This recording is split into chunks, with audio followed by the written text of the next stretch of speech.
There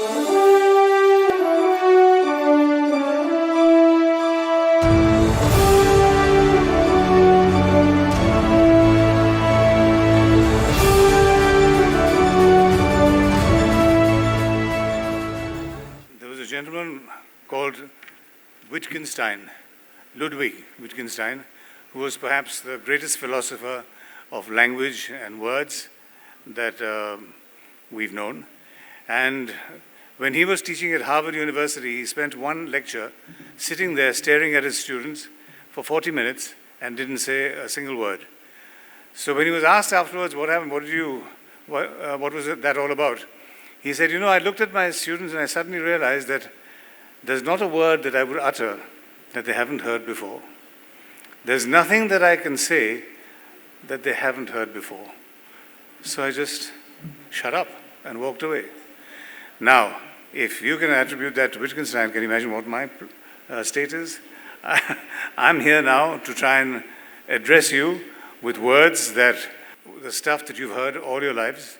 It's going to be repetitive, so I hope you'll bear with me, and I shall try and jumble all the words, like when you play housey or bingo, you put all the words into a box and you mix them all up, throw them up, and at random, I catch them and I spread them out for you to make head or tail of what I'm about to say.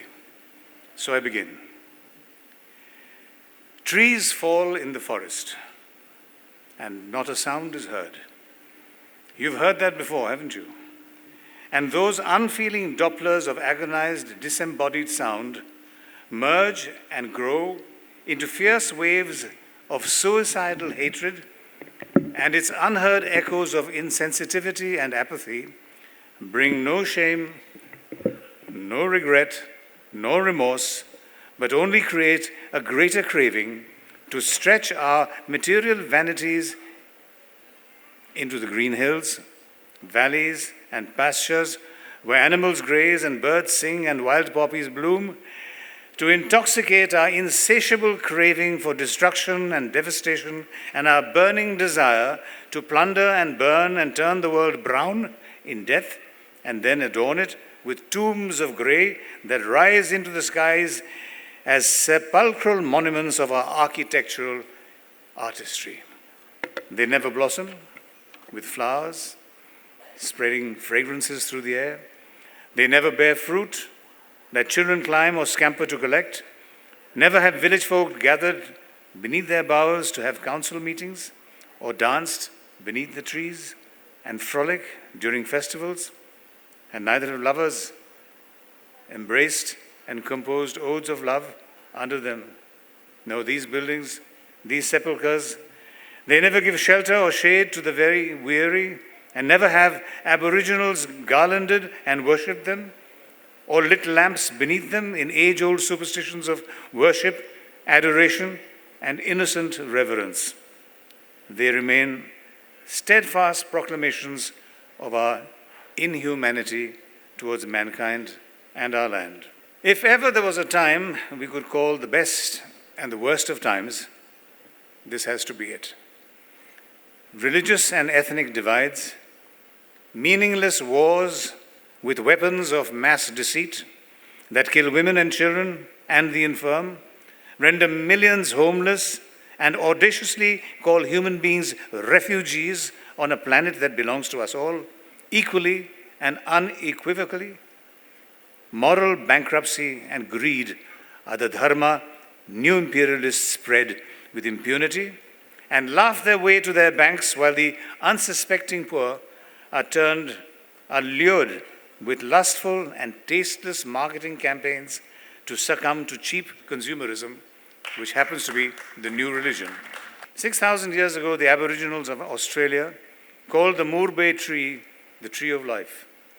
The Kikuyu people of Africa worshipped the queen of trees, and the Brazilians their cosmic tree, and the Vedantins of Bharat, all continents apart, worshipped the same banyan and people as sacred, while the uncivilized ancestors of today's white supremacists were roaming around like savages. As a child in Assam, we were given directions by the location of peepals, nahars, serings, and bamboo groves. Flocks of green pigeon flew overhead, and the fields of Rajmai, where Ranjit's father, Robin Barthakur, and I both hunted migratory birds, ducks, and geese, and saw thousands land along the banks of the Brahmaputra, whose expanses were the largest breeding site for fish in the world. Golden langurs ate fish, tigers killed our cattle, elephants drank our hooch, jungle fowl woke us up, and we watched king cobras sunning themselves and housed wild gibbons as pets.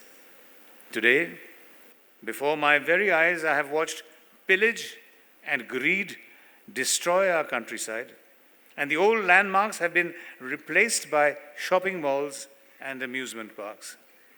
No longer are we distracted by distraction of a marvelous creation, but by fleeting amoral images on devices we clutch in our palms.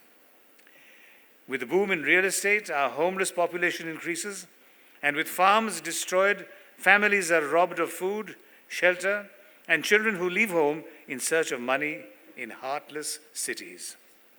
My dear friends, before you go global and worry about climate change, fight homelessness, fight poverty and hunger at your doorstep. As the Native American chief Crazy Horse once said, treat the earth well. It was not given to you by your parents, it was loaned to you by your children.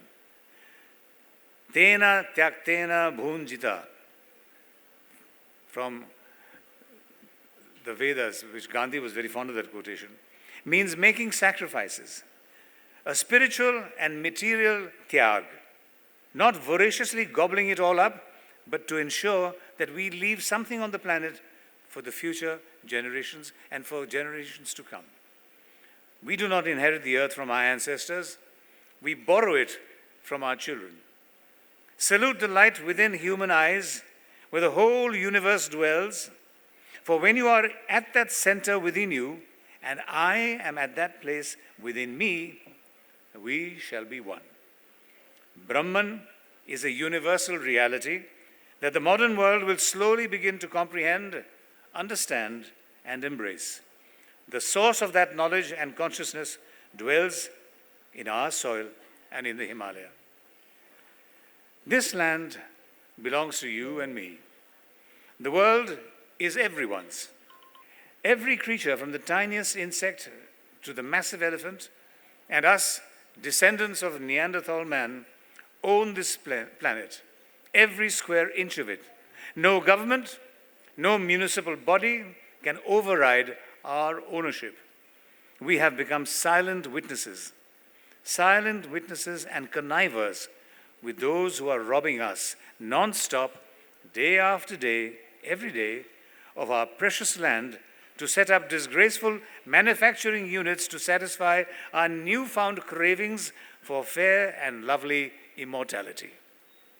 Torn away from the organic food we consumed for thousands of years to gorge like brainwashed animals on fast foods that kill to simply fill the coffers of the rich who get richer while the poor lose sight of values they had lived with for generations. We are consumed by lustful greed and consumerism. But I do think that this ailment is reversible. And we are lucky to be living in that singular part of the world that generates healing. Hari Om. We must wake up and gather in strength to protest the destruction of our forests, the pollution of our rivers, and the disgraceful defacing of our mountain paradises. Hundreds of thousands of travelers from Guru Nanak to Adi Shankara, Ashoka, and Chhatrapati Shivaji to our very brother Srimanta Hankodev trekked and toured our land without ever altering its face. But now, in the name of tourism, we bring about a sickening devastation of values that represent our growing intellectual darkness and complete lack of respect for this earth, this land, its creatures, and last but not the least, our brothers and sisters and peoples of our lovely blue planet. A blue that ironically represents calm, peace, and being cool in a swirling universe. A very great vision is needed, and the man who has it must follow it as the eagle seeks the deepest blue in the sky. As the mighty chieftain predicted, I see a time of 7 generations when all the colors of mankind will gather under that sacred tree, that tree of life, and the whole earth will become one circle again.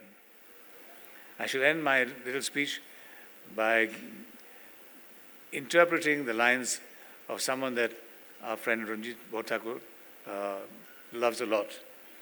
The woods are dark and lovely and deep, but you and I, we have promises to keep and miles to go before we sleep, miles to go before we dare fall asleep. May Uncle Robin and Auntie Meena bless us all and the Balipara Foundation for the wonderful work they do. And thank you very, very much for patiently listening to me. Hari Om.